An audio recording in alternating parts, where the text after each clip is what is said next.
feeling seorang fotografer atau jurnalis foto itu kalau aku sih melihatnya bisa disebut feeling, tetapi adalah kesabaran dan momentum.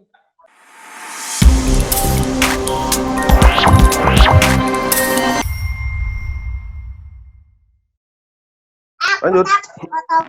Allahu Akbar.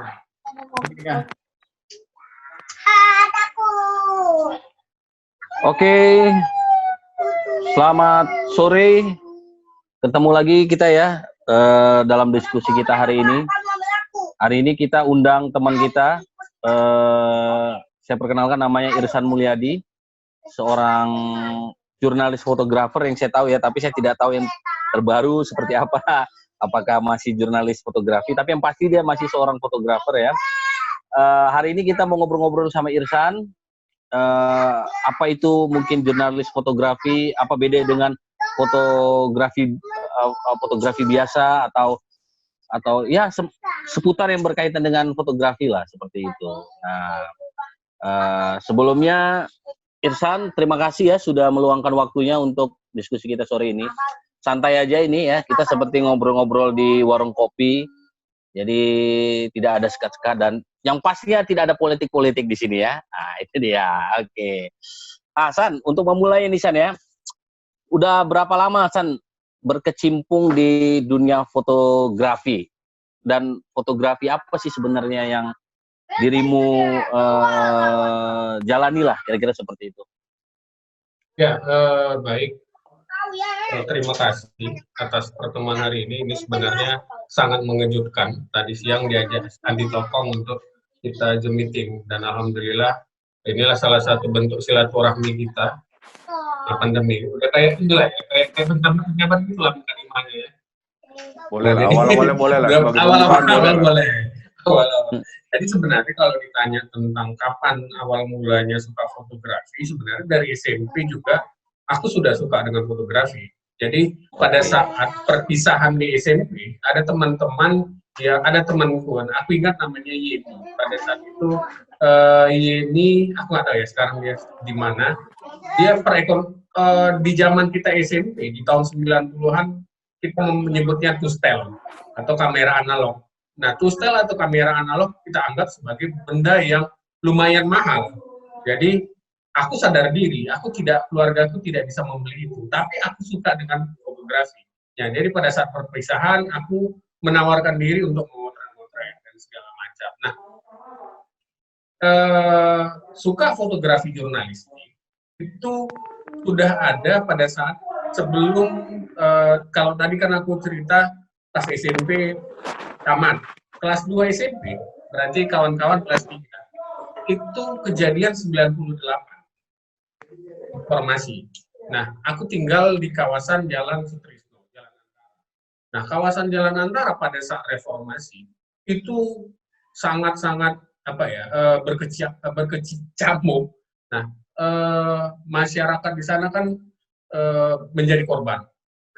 Nah, di situ aku melihat jurnalis.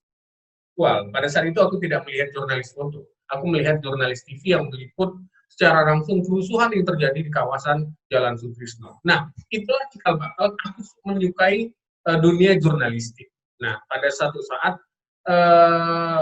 tamat sekolah, aku memang masuk fisik-fisik, tapi tidak jurusan komunikasi, karena aku sadar diri jurusan komunikasi itu banyak peminatnya, tetapi sedikit yang diterima dibandingkan jurusan yang lain, yang sedikit dibandingkan jumlah peminat itu sedikit. Nah, di kampus aku banyak bercerita dengan kawan-kawan yang ikut UKM fotografi, dan sempat bersama kawan-kawan juga kan muncul dulu namanya apa? Kalau di fisik lantai 2 dulu. Lantai 2. Nah, kalau di fisik usul aku menyebutnya sign club. Nah, sebenarnya ini kan romantisme.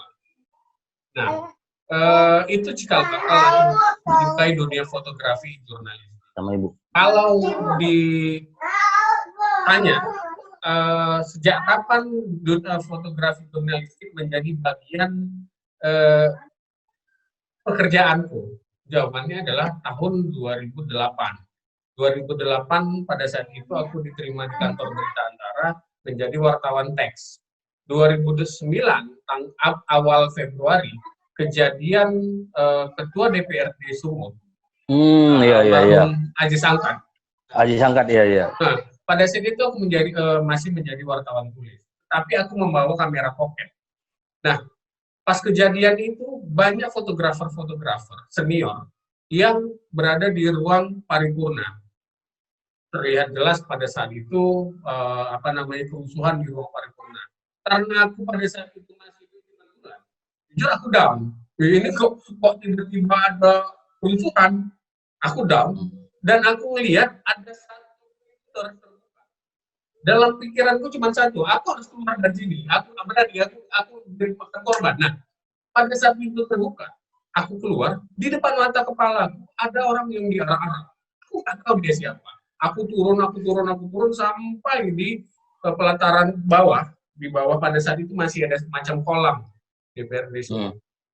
Di bawah diarah, aku fotoin, pakai kamera pocket, pakai continue. Nah, setelah itu balik ke kantor. Kantor Antara itu dekat dengan DPRD Sumut. Kalau jalan kaki sekitar 5-10 menit kalau jalan kaki. Nah, aku laporkan foto itu. Pada saat itu redakturnya adalah Bang Aulia Andri pada saat itu. Nah, aku laporkan. Iya. Abang Rija itu. Abang Tokong juga. Oh iya, Bang Tokong juga. Abang kita bersama. Nah, aku dapat foto ini, nggak tahu siapa orang ini, Bang. Langsung Bang Aulia Andri bilang, oh ini ketua DPRD Sumut ini kan. Gimana kejadiannya? Katanya dia ceritakan. Aku ceritakan. Tidak ngerti. Udah. Kamu kemana nih? Aku balik lagi ke sana, Bang. Kira-kira setengah jam kemudian aku ditelepon sama Kepala Biro Antara. Dia bilang begini, Aulia Andri, kalau aku coba Mereka ulang. Aulia Andri, itu foto dari siapa? Yang di portal antarasumut.com. Oh, foto si Irsan, Pak. Kenapa? Kok suruh si Irsan sekarang juga balik ke kantor, suruh menjelaskan foto ini, kan? Aku nggak tahu. Datang ke kantor, itu kau yang motret, ya Pak? Iya, mana buktinya? Aku tunjuk di kamera pocketku, ini Pak. Ya udah, kau sekarang naik ke lantai 3. Kau naik ke lantai 3, kau kasihkan memori kau sama orang administrasi. Biar orang administrasi ngirimkan foto ini ke kantor Jakarta. Ya udah, aku hanya mengcopy, tunggu beberapa menit, aku pergi lagi ke DPRD Sumut. Terus sebelum ke DPRD Sumut, almarhum Kepala Biro pesan, kau lihat ya nanti fotomu itu di website antarafoto.com. Sampai menjelang malam, aku nggak ada foto itu tayang di antarafoto.com. Aku pikir ini hanya sebatas, udahlah, aku hanya sebatas mengabarkan. Menjelang malam maghrib, aku ditelepon pakai nomor kantor 021. Halo Irsan, ya saya boleh ceritakan tentang kejadian sebenarnya. Ceritakan, ya udah katanya. Kami hanya ingin memastikan foto itu katanya tayang. Dan besoknya foto itu naik halaman 1 di Kompas, Republika. Iya, benar. Aku tahu itu. Iya, betul.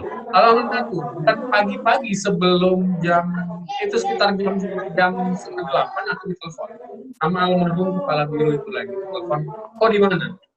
Saya di rumah, Pak. Kau pagi ini sebelum jam 8 kau sudah nyampe kantor. Oh, apa cerita nih kan?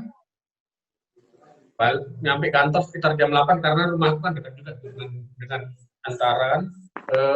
Sebelum jam 8 nyampe. Tiba-tiba begitu nyampe ruangannya, disodorkannya koran Kompas, Republika, dan koran-koran yang lain. Tengok tuh katanya. Kenapa kok senyum-senyum kau? Nggak ada, Pak. Ini foto kau kan? Iya, yaudah, kau simpan. Ini jadi sejarah nantinya. Jadi bukti sejarah kalau kau pernah memotret ini dengan pakai kamera pocket.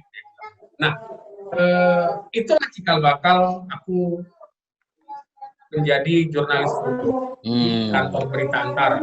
Pada saat itu, aku menjadi wartawan tulis.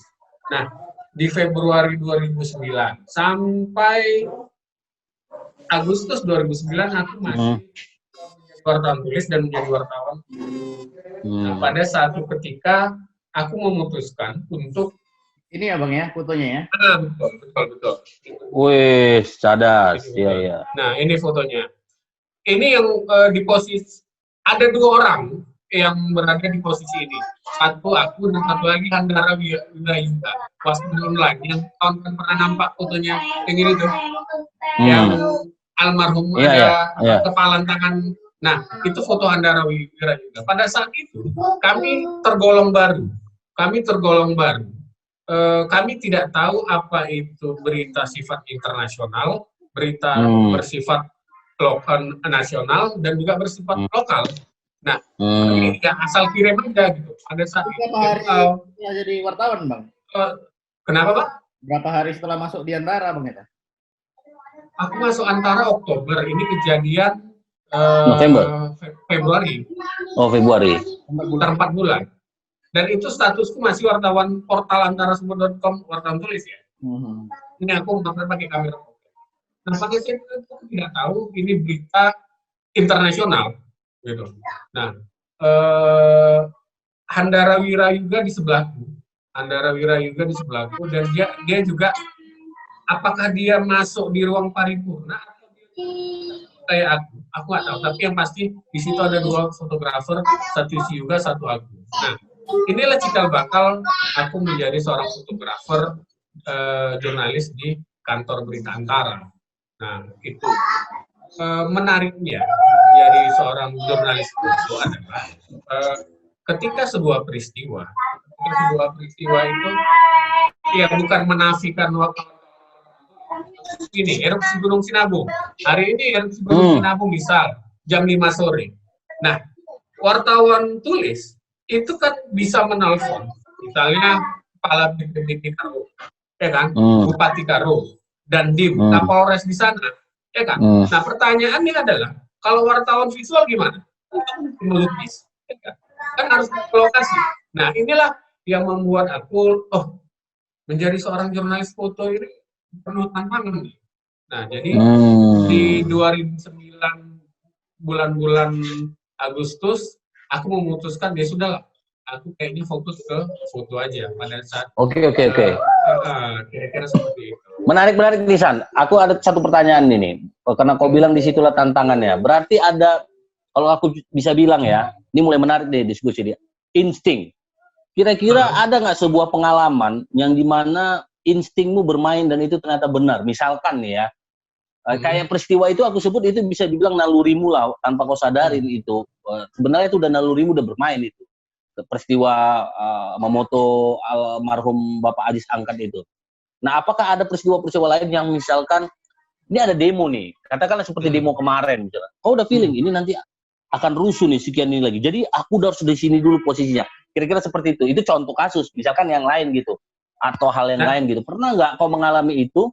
Dan itu benar-benar memang harus dimiliki oleh seorang fotografer jurnalis sehingga dia akhirnya jadi orang pertama yang dapat momen itu. Gitu. Ingat nggak foto tentang anak-anak yang dimakan patok burung itu kan? Itu kan berarti kan fotografer kan? Kira-kira seperti itu, San. Punya nggak pengalaman seperti itu atau apa yang bisa kau ceritakan lah? Ya selain peristiwa Adis Angkat tadi ya.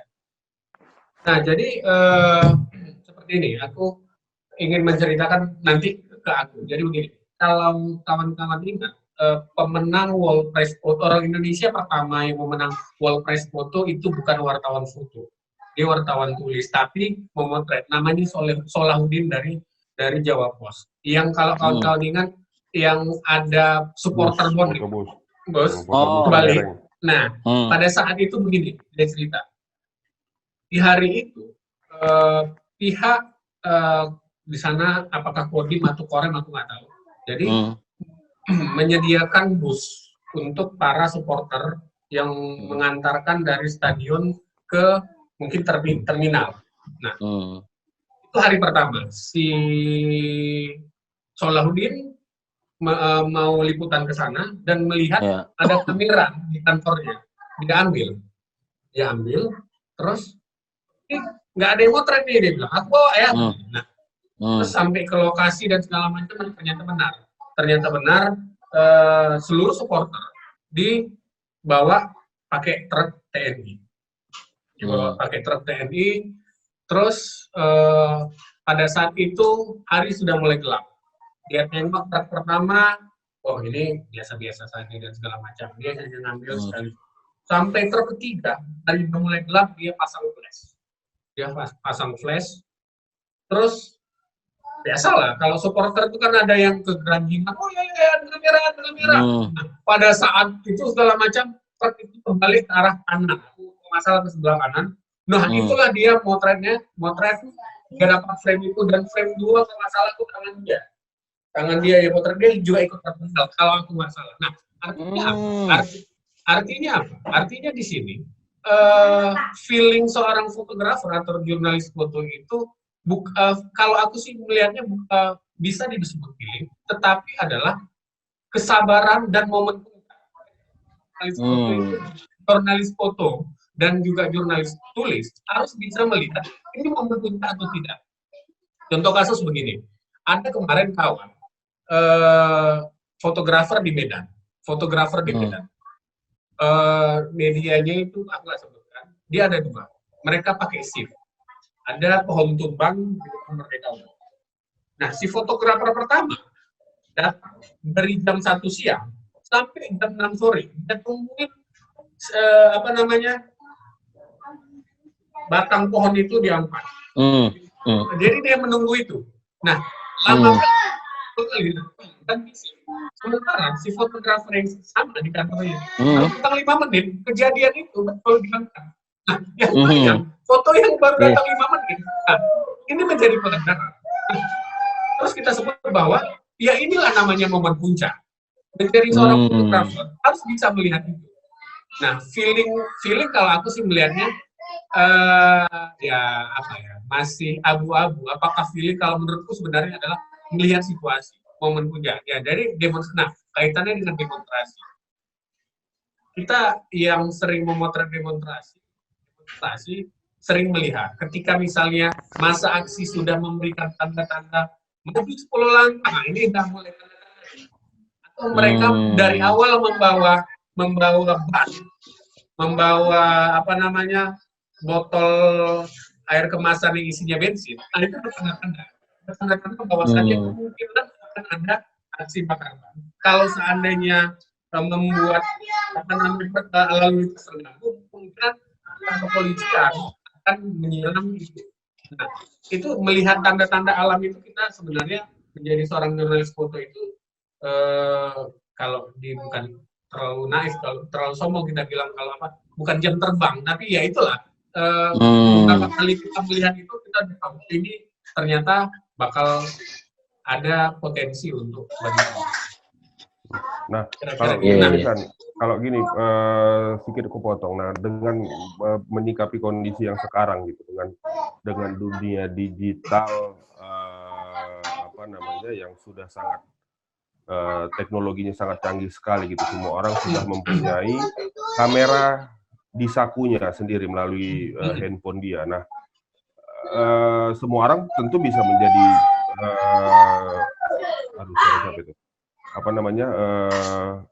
menangkap momen-momen yang ya bahasanya viral sekarang gitu. Nah, tapi kan tentu tidak serta-merta hanya sekedar memoto dan disebarkan itu menjadi sebuah karya jurnalistik gitu. Nah, macam mana caranya untuk bisa mengasah itu gitu? Nah, baik. Jadi aku begini, yang pasti setiap orang di muka bumi ini bisa memotret. Tetapi pertanyaannya, apakah orang yang memotret itu disebut fotografer? Dia bisa memotret, tetapi belum bisa disebut fotografer. Contohnya, misalnya anakku, macam kemarin Lebaran, nama anakku Arya, tolong fotokan papa sama mama. Dia bisa memotret, tetapi dia belum disebut fotografer, kan begitu. Nah, kaitannya dengan dunia digital, nah aku sebenarnya agak menarik tentang fotografi jurnalistik ini sudah melewati fase keemasan. Nah, aku lebih menarik ke sana. Jadi fotografi jurnalistik hari ini menurutku sudah melewati fase keemasan. Kalau dulu kejadian Merapi, kejadian Sinabung, orang menunggu-nunggu foto kita. Kalau sekarang, coba lihat, 2 tahun yang lalu, atau 1 tahun yang lalu ya, Kelut erupsi. Siapa yang pertama foto yang muncul? Warga, jurnalisme warga.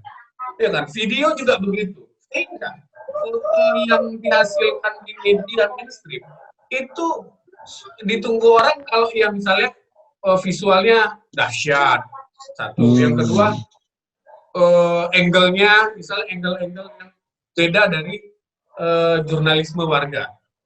Nah, kalau kawan-kawan ingat, cikal bakal jurnalisme warga muncul itu bukan hari ini saja. Tahun 2000, pernah dengar namanya, aku coba lihat, munculkan ini ya, share screen ya. Ini host disable. Minta ini nih, minta permisi dia nih sama hostnya nih. Bang, tuh settingnya.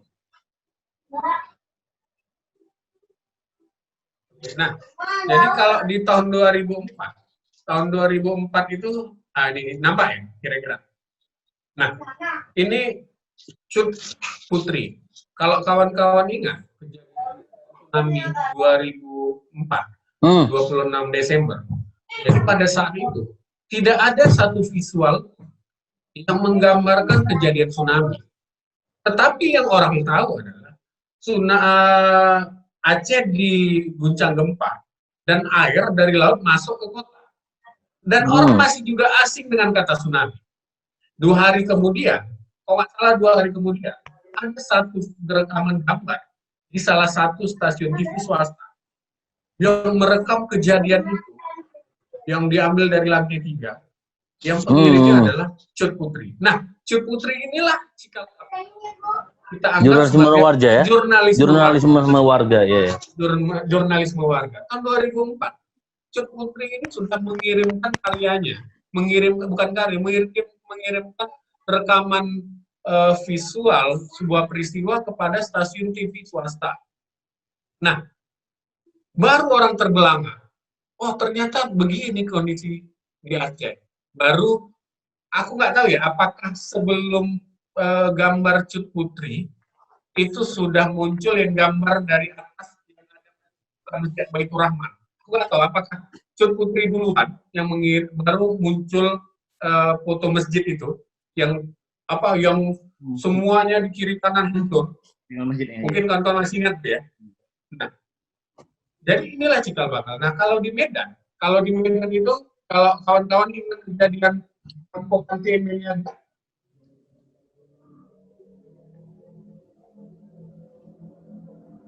tahun 2010-2012. Nah, coba lihat. Ini bukan jurnalis yang memotret. Ini jurnalisme warga. Nah, jadi sebenarnya jurnalisme warga itu juga sudah akrab dengan warga di Medan, bahkan di Indonesia sejak tahun 2004. Nah, ini kejadian perampokan CMB Niaga. Ini bukan jurnalis yang memotret. Ada orang yang memotret pakai kamera DSLR. Ya kan? Dia lihat kejadian itu. Nah, dia kirimkan melalui orang. Nah, ditayangkan. Banyak lagi kejadian-kejadian tentang visual bagaimana warga mengirimkan gambarnya ke redaksi dan segala macam. Kalau kawan-kawan ingat lagi kejadian, aku lupa itu kejadian yang pasti itu di luar negeri. Ada pesawat ngelewati jalan tol, pesawat itu mau jatuh. Dia terekam dari kamera GoPro mobilnya dia. Terekam dan dia capture. Itu banyak dipakai oleh kantor-kantor. Sedikit aku potong pertanyaanmu, San. Dalam artian kan gini, berarti kan jurnalisme warga juga sekarang udah berkembang pesat. Nah, sedikit pertanyaanku bahwa kalaulah kita berada di sebuah momen materi kita itu menjadi sesuatu yang dibutuhkan oleh kantor berita atau televisi ataupun apalah namanya, perusahaan jurnalistik gitu ya. Nah, mereka meminta foto kita untuk dipakai karena nggak ada lagi orang lain yang punya gitu. Nah, apakah itu ada bayaran ataukah kita berhak meminta bayaran atau digratiskan saja gitu? Itu cuma menurutmu sebagai praktisi yang sebagai fotografer antara pengetahuanmu. Nah, jadi kembali ke si pemotret tadi. Jadi gini, ketika seandainya dia eksklusif, misalnya dia share di Facebooknya dengan kapasitas kecil dan dia pakai watermark, dan tidak ada orang yang memiliki itu. Nah, terus kantor berita tadi, misalnya, atau apakah kantor berita atau media menghubungi si pemotret tadi, tinggal si pemotret tinggal deal. Aku mau ngasih visual ini, aku mau ngasih foto ini, tapi kalian ngasih kompensasi ke aku berbentuk uang. Itu yang pertama. Terus yang kedua, ada orang yang dia pengen cari nama nih, Nah, dia langsung share ke media-media. Udah, silakan pakai ini. Nanti kompensasi apakah ada atau tidak, silakan kalian pikirkan dulu nanti. Nah, yang penting namaku. Nah, ada dua kejadian ini. Nah, kedua-duanya pernah terjadi. Nah, tinggal itu. Tapi memang kebanyakan yang kejadian nomor 1 dan yang kejadian nomor 2, media-media yang memakai itu selalu rata-rata memberikan kompensasi memang. Nggak bisa atas nama media ataupun atas nama halayak publik foto itu kita minta saja tanpa memberikan kompensasi. Harusnya memang nggak boleh. Harusnya media yang baik itu juga harus memberikan kompensasi. Bahkan pernah kejadian di Indonesia. Aku dapat kabar, dia merekam. Dia satu-satunya orang pertama dan terdekat kejadian luar biasa. Merekam pakai handphone. Direkamnya pakai handphone, kejadian luar biasa. Pada saat itu salah satu reporter TV live di situ. Dia cerita sama kru TV itu, kalian mau video ini, dia tunjukkan. Bapak sendiri yang lihat yang kalau kalian mau ini katanya. Deal dan perusahaan TV tadi buat perjanjian video itu tidak boleh disebarkan. Itu milik oleh stasiun TV tadi dan nggak boleh disebar apakah di media dan segala macam maupun di stasiun TV lain. Harganya lumayan, bukan harga lah, kompensasinya lumayan. Hitungannya bukan ratusan ribu. Jutaan. Nah, kalau Ilham mute. Iya. Ilham mau ngomong. Oke, sorry San, aku mau nanya nih. Lupa aku hidupkan mute-nya. Gini, menarik ini tadi ketika kau bilang jurnalisme warga, walaupun itu dari tahun 2004 ya, mungkin aja mundur ke belakang, mungkin aja udah pernah terjadi dan bla bla. Nah, dan kau juga tadi bilang puncaknya jurnalistik fotografi jurnalistik itu udah mencapai puncaknya lah, karena udah ada juga jurnalisme warga gitu. Nah, jadi sekarang apa tantangan bagi seorang fotografer jurnalis ketika semua orang juga udah bisa moto warga, bahkan banyak kasus seperti dirimu sendiri juga ternyata foto yang pakai pocket yang bukan itu malah menghasilkan gitu. Maksud itu apakah dalam tanda kutip ya jurnalis fotografer itu udah nggak ada kerjaan lagi jadinya akhirnya, karena semuanya bisa akhirnya memberikan kontribusi ya kan, misalkan seperti itu gitu. Nah, atau kalaupun maksudnya apa jadi tantangannya gitu? Apakah sekarang jadi berlomba-lomba dengan masyarakat siapa yang duluan dapat gambar apa gimana gitu? Karena aku menarik sedikit, aku potong dulu sebelum dilanjutkan. Itu juga terjadi sekarang dengan media sosial gitu. Media-media juga dengan gampangnya mengutip dari akun sosial seseorang, mengatasnamakan hanya sekedar mencantumkan kan gitu. Itu kan berarti dalam artian mengurangi pekerjaan dari fotografer. Iya itu dia. Gitu. Kan gampangnya semua. Kita sudah dapat source itu semuanya, materi itu kita dapat. Gitu. Nah, ini menjadi pertanyaan kawan-kawan di seluruh Indonesia. Bagaimana nasib kita? Kita sudah ada beberapa kawan-kawan menganggap kita sudah berada di fase puncak dan melewati itu. Hadir new media baru. Dan orang semua bisa jadi pemotret, orang semua bisa jadi redaktur, orang semua bisa jadi penulis di laman sosial media dia. Nah, jawabannya adalah selama masih ada peradaban di muka bumi, maka foto jurnalistik itu tetap ada.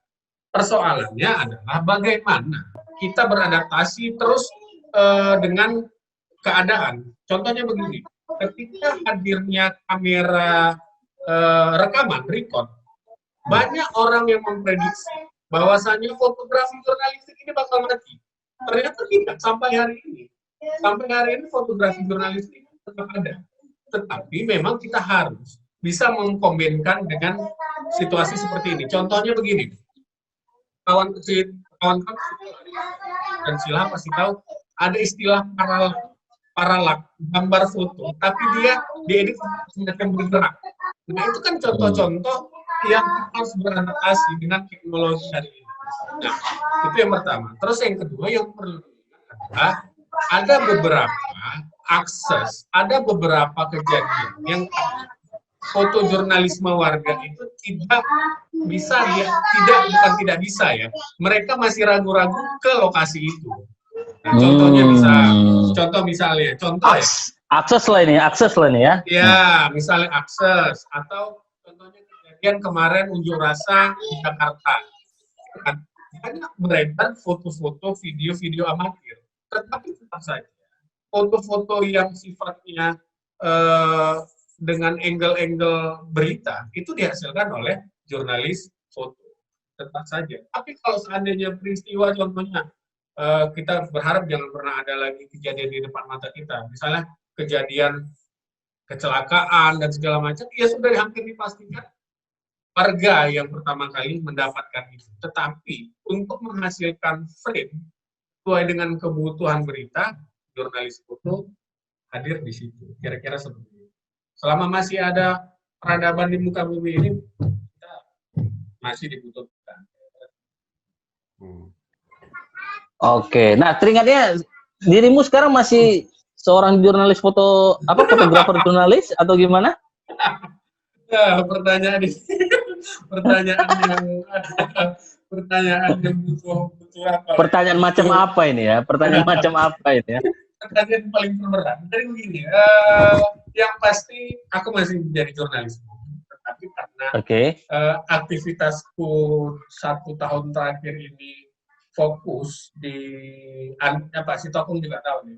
Aku mengembangkan CV, CV, konsultan media. Jadi waktuku ya sedikit tersita untuk mengurusi CV. Tetapi memang kalau ada peristiwa-peristiwa tertentu aku motret. Gitu. Contohnya macam yang terakhir aku motret kebakaran kapal di Belawan. Itu. Terus ada kemarin sidang pembunuhan hakim. Pelakunya terdakwa memakai apd. Nah, itu menurutku sesuatu hal yang menarik untuk divisualkan, dan ini aku adalah sebagai saksi sejarah. Nah, jadi bukan bermaksud untuk memilih-milih peristiwa untuk difoto, tapi memang ya itu ada aku lagi mengembangkan CV-ku. Kira seperti itu. San, kalau ini San, balik lagi ke situ. Soal hak cipta itu gimana San? Gitu, karena apakah itu menjadi serta merta? Kayak tadi misalnya udah ada deal-dealan itu udah jadi milik si pembeli dalam tanda kutip. Apakah ada jangka waktu tertentu atau gimana? Karena kalau nggak salah aku juga pernah dengar bahwa pernah bermasalah juga dengan hak cipta. Ada salah satu fotomu yang dipakai tanpa seizin atau apa gitu. Aku juga lupa ingat gitu. Mungkin itu gimana San? Nah, jadi ketika ini harusnya memang harus ditekankan dari awal. Bagi seorang jurnalisme warga yang pengen, dia tergantung nawaitunya. Jadi dia pengen hanya sebatas, nama itu nampil nih. Ya, urusan-urusan di belakang nanti aja lah. Nah, harusnya memang si fotografer itu harus, ya sisi pemotret tadi harus menanyakan sejauh mana foto ini bisa dipakai. Contohnya begini, peristiwa yang dia sekarang, tiba-tiba nanti 2 tahun kemudian ada peristiwa yang hampir sama. Loh, dijadikan foto itu ilustrasi. Nah, si fotografer itu harus paham loh ini kok aku hanya memberikan foto ini pada saat kejadian itu, tidak dijadikan ilustrasi. Nah, itu harus dipahami juga menjadi seorang fotografer. Nah, tapi persoalannya hari ini adalah sifat permisivisme. Jadi ya sudahlah, ya sudah, aku hanya sebatas menyebarkan informasi, namaku tetap dipakai, yang pasti namaku tetap ada di situ, aku cukup ya sudah cukup senang. Nah, itu yang pertama. Terus yang kedua, ketika bahan materi ini dijadikan sifatnya komersil, kita abaikanlah peristiwa yang luar biasa. Contohnya, kita ambil jebret, misalnya tokoh, ya kan, ataupun bintang Hollywood tiba-tiba di depan mata kita lagi melintas segala macam. Nah, foto itu dijadikan komersil dan segala macam. Nah, itu juga hak ciptanya harus diselesaikan. Nah, jadi si pemotret tadi berhak untuk meminta royalti kepada misalnya foto itu dijadikan billboard dan lain sebagainya. Nah, itu memang harus apa ya? Ketentuannya memang harus terperinci. Tapi balik lagi. Oke. Ya, terus kan. Balik lagi apa ya? Kita memang sifat kita permisif gitu ya, sudahlah. Iyalah, betul. Minta izin. Nah, San, mungkin udah masuk ke penghujung lah kita nih. Aku sedikit mau bertanya, kan banyak juga tuh fotografer model gitu ya. Dan orang bilang juga itu duitnya banyak apa segala macam gitu ya. Ini kita agak sedikit bicara sisi materinya gitu. Menurutmu saat ini katakanlah anak muda atau orang-orang yang mau terjun ke dunia fotografi itu lebih banyak cenderung mau jadi seorang fotografer jurnalis kah atau fotografer fotografer panggung kah? Panggung kah segala macam. Dan ini gini, maksudnya aku ingin kau menjelaskan dari dua sudut pandang gitu. Maksud dari sudut pandang itu gini. Sudut pandang yang pertama kau membandingkan tingkat kesulitan misalkan gitu. Dan sudut pandang yang kedua faktanya apakah memang benar lebih banyak duitnya misalkan di fotografer seperti ini atau ada hal-hal yang lebih di fotografer seperti ini ketimbang fotografer seperti ini. Karena secara sederhananya mungkin kalau fotografer jurnalistik katakanlah misalkan ya hanya dibayar dari perusahaan dia bekerja, tapi dia kan bisa sampai kemana-mana nanti, mungkin aja dikirim ke luar negeri atau kemana gitu. Kira-kira seperti itu. Boleh lah itu sebagai penghujung acara kita hari ini ya, diskusi kita hari ini lah, ngobrol-ngobrol kita hari ini, kau jelaskan supaya mungkin itu bisa jadi pengetahuan lah untuk teman-teman kita yang nanti nonton ngobrol-ngobrol dan diskusi kita ini. Gitu San, gimana San? Nah, sebenarnya ini dari awal harusnya aku jelaskan. Jadi begini, di dalam fotografi itu ada beberapa genre. Tapi induk fotografi, orang menganggap ada 3 genre. Yang pertama, bukan berarti ini yang paling teratas. Yang pertama, fotografi jurnalistik. Yang kedua, landscape. Yang ketiga, glamour. Fotografi jurnalistik kita paham lah ya, ada yang berkaitan dengan peristiwa dan berita dan segala macam. Fotografi landscape itu adalah fotografi alam, fotografi pemandangan, dan lain sebagainya. Glamour itu sifat modeling, terus juga perawat dan lain sebagainya. Nah, ketiga-tiga ini punya ciri khas masing-masing dan punya peminat masing-masing.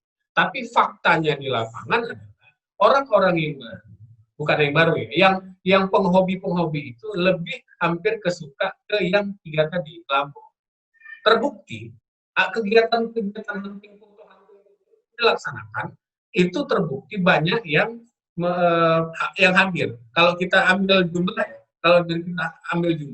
kan lebih banyak orang yang memotret misalnya satu event yang sifatnya modeling gitu. Nah, kalau dia jurnalistik, nah itu kan dia peristiwa. Nah, karena keterbatasan waktu, karena keterbatasan akses dan lain sebagainya, ya itu dia jadi mungkin sedikit. Nah, ketiga-tiganya punya tingkat kesulitan masing-masing. Contohnya fotografi landscape. Itu butuh waktu untuk memotret satu momen. Dia nunggu misalnya contohnya golden moment. Jadi contohnya begini, waktu-waktu tertentu pada saat sunrise dan sunset, itu waktu-waktu yang dianggap waktu yang pas untuk memotret satu pemandangan alam. Timbang langitnya flat. Nah, itu juga butuh tingkat kesulitan.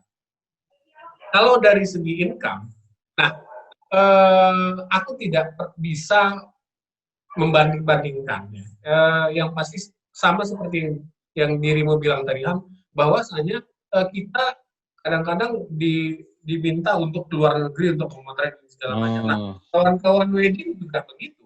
Ada yang dia tinggal di Medan, disuruh motret calon pengantin di Hong Kong, diongkosin. Nah, jadi ada kan, misalnya ada temanku yang dia fotografer fotografer glamour. Dia diongkosin ke Singapura untuk memotret calon pengantin. Nah, jadi memang balik lagi, kalau fotografi jurnalistik adalah yang pasti pertama kita adalah saksi sejarah, dan yang kedua adalah aku ditanya menariknya untuk kau menjadi fotografi jurnalistik. Yang pertama, aku jadi saksi sejarah. Yang kedua adalah ada kepuasan aku ketika fotoku itu dilihat orang menjadi, oh begini kejadiannya, seperti itu. Kira-kira seperti itu kalau aku melihat. Iya. Thank you, San. Dan memang benar dibilang Isan ya. Isan itu termasuk salah satu yang sudah mendokumentasikan banyak gambar pada saat Sinabung. Ya kebetulan aku berperan sedikit ya. Agak ini. Tapi masih menaikkan diri sendiri tapi enggak maksudnya gini ya. Artinya tadi artinya begini, sampai kapanpun itu bisa jadi kenangan. Misalnya, wah ini peristiwa gini dia bisa ngomong gini. San, terima kasih banyak San ya. Mungkin lain waktu kita bisa sambung lagi ngobrol-ngobrol tentang fotografinya. Mungkin dengan orang yang lain atau ngobrol yang lain, kau juga bisa kita ajak lah. Artinya tetap masih mau ya San ya ngobrol-ngobrol sama kita. Nah, itu aja mungkin dari aku. Ada lagi teman-teman yang lain? Mungkin itu dulu lah ya. Ya, terima kasih. Oke. Ya.